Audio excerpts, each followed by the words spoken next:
But nonetheless, you all have on, well, let's say an amazing night, and alright, have a good one.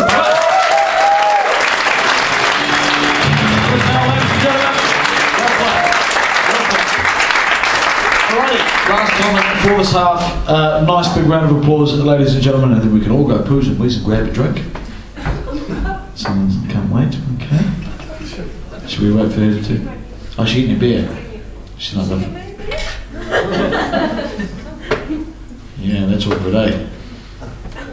Should we wait for her to come back? Do you reckon maybe she's left? Oh, you're at the back. What the fuck are you doing sitting down there? Okay, guys, I don't want to warn you, but I feel like she just needs some time by herself. Look how far away from you she's sitting. I feel like there might be an unspoken problem within the group. Shane? No, don't point at Shane like that. I was going to say, Shane, you've got the thing to be able to fucking bring everyone together. You know what I'm talking about? Shane's going, please stop talking to me about pop. And I can't help it because I've met your flatmate. Yeah. Your son smokes a lot of pop.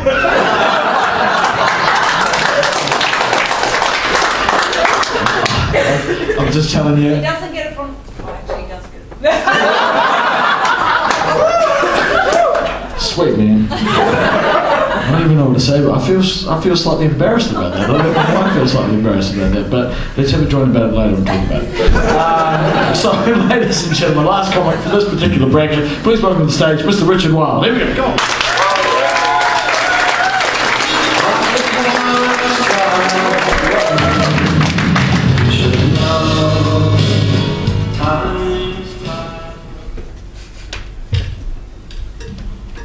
Hey everyone, I thought I would talk about politics tonight. It's quite a pressing topic at the moment, what with the world countries shutting down and resorting to anarchy or something like that, so I gather from skimming Facebook links. So I'm kind of worried that something similar to whatever it is that's happening will occur in New Zealand. And I've been thinking about some ways that we could sort of clamp down on our spending here to try and avoid some sort of anarcho-communist revolution or something like that. So I think we can do this by cutting down on government funding to government departments. I know that the National Party have so far tried renaming the departments and sort of rearranging them, but this strategy doesn't actually seem to save any money. So I've got some more. The ideas, I admit, are a little bit drastic, but you might not like all of them, but I'm just going to run them by you. So firstly, I think we spend far too much money on conservation and environmentalism in this country. And what have we got to show for it? I mean, I can't think of a single endangered species of bird that has written us a single thank you letter.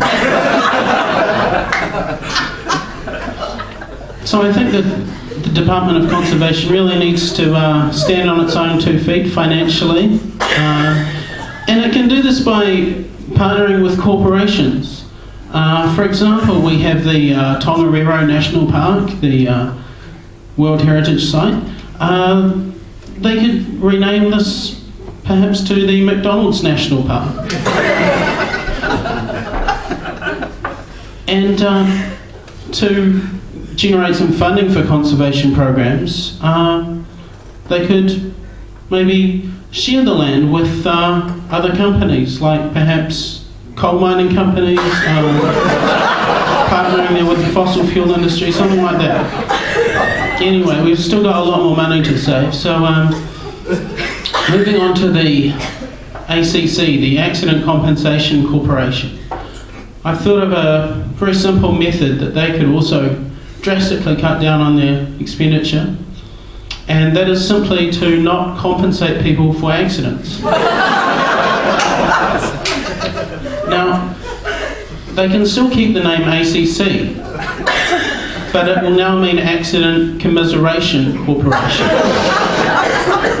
And instead of compensating people financially, they will send them a "we're sorry" letter. Something along the lines of,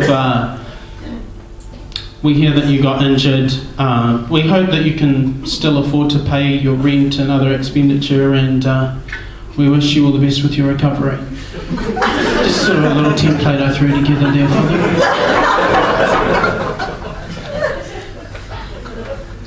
And similarly, the Working Income New Zealand could save a lot of money.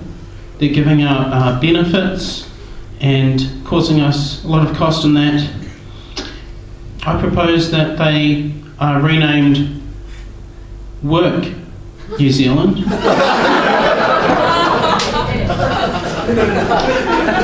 And instead of getting a benefit, people will simply have to go and get a job. If they're unable to find a job, we can ship them off to another country, perhaps sell them to an overseas company as cheap labour, slaves, or perhaps some sort of organic fuel.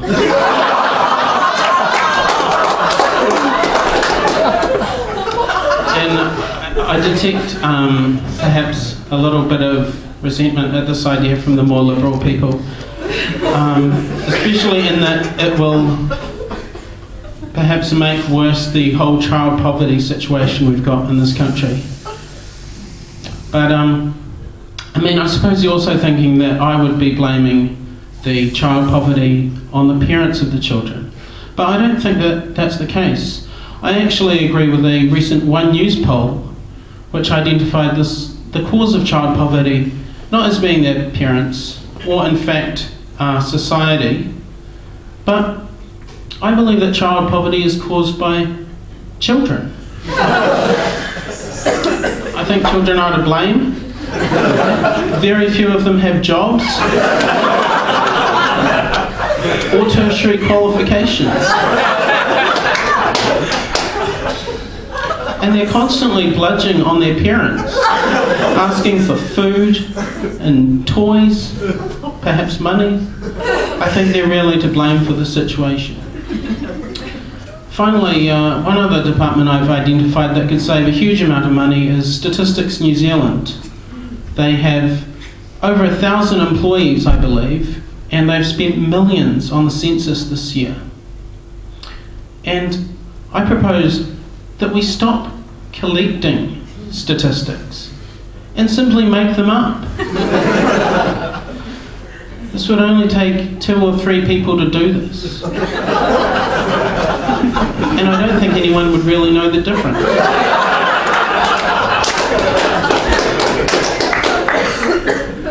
So overall, the situation does seem pretty bleak. But I've actually heard in some recent news that multi-millionaire and Prime Minister of New Zealand, John Key, is going to get behind us and help us out. He's going to organise a raffle. And tickets will be available online and from National Party offices. Thank you.